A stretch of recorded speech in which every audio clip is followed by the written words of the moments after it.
Thomas the tank engine was feeling bright and cheerful. It was a splendid day. "Good morning," he whistled to some cows, but the cows didn't reply. "Never mind," said Thomas. "They're busy with their breakfast." Next, he saw Bertie. "Hello, Bertie. Care for a race today?" But all Bertie could say was, "Ouch! That's another hole in the road." "I'm sorry, Bertie," smiled Thomas. Thomas was still in good spirits when Bertie arrived at the next station. "Bad luck, Bertie. Now, if you were a steam engine, you would run on a pair of reliable rails."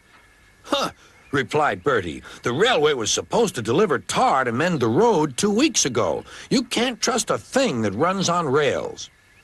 "I run on rails. You can trust me, Bertie. I'll see if I can find out what's happened." And Thomas puffed away towards the big station.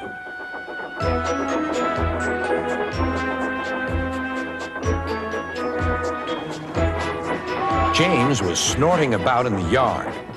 "It's too bad," he grumbled. "Percy goes to work at the harbor and I do his job. Here, there, and everywhere. Take that!" "Oh," groaned the freight cars. "Just you wait. We'll show you." Gordon laughed. "I'll tell you what, James. If you pretended to be ill everywhere, you couldn't shunt freight cars here or go to the quarry there, could you?" "What a good idea," agreed James. "Look, here comes Thomas. I'll start pretending now." Thomas was sorry to see the engines looking miserable. "Cheer up," he puffed. "It's a beautiful day." "Yes," grumbled Gordon, "but not for James." "What's the matter?" asked Thomas. "He's sick," replied Gordon. "Yes, he is. I mean, I am," stuttered James. "I don't feel well at all." "Don't worry," said Thomas kindly. "I'll help out if you're ill." Gordon and James snickered quietly to each other. Some of James's cars were coupled behind Thomas, and he steamed away to the quarry. The cars were still cross. "We couldn't pay James back for bumping us, so we'll play tricks on Thomas instead. One engine is as good as another."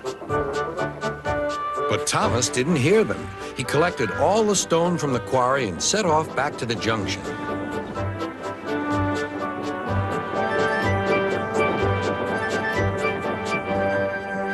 Danger lay ahead.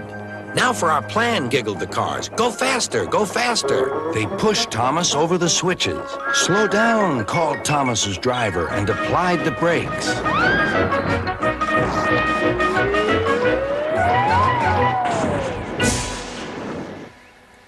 Poor Thomas stood dazed and surprised in a muddy pond as a toad eyed him suspiciously. "Bust my buffers," muttered Thomas. "The day started so well, too." Duck pulled away the cars, and Edward helped Thomas back to the junction. Suddenly, Thomas remembered the missing tar. He told Edward all about it. "That's strange," said Edward. "A car full of tar has been left at my station. That must be it.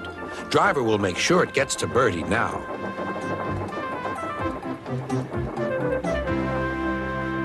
Later, James spoke to Thomas. "I'm sorry about your accident," he muttered, "and so is Gordon. We didn't mean to get you into trouble." "No, indeed," spluttered Gordon. "A mere misunderstanding, Thomas. All's well that ends well." Just then, Bertie arrived. He looked much more cheerful. "My road's being mended now." "Oh, I am glad," replied Thomas. "Thanks for all you did," added Bertie. "Now I know I can trust an engine, especially if his name is Thomas." Gordon and James puffed silently away to the shed, but Thomas still had company. "Well, well," he sighed, "what a day for surprises." The toad, who was looking forward to a ride home, noisily agreed.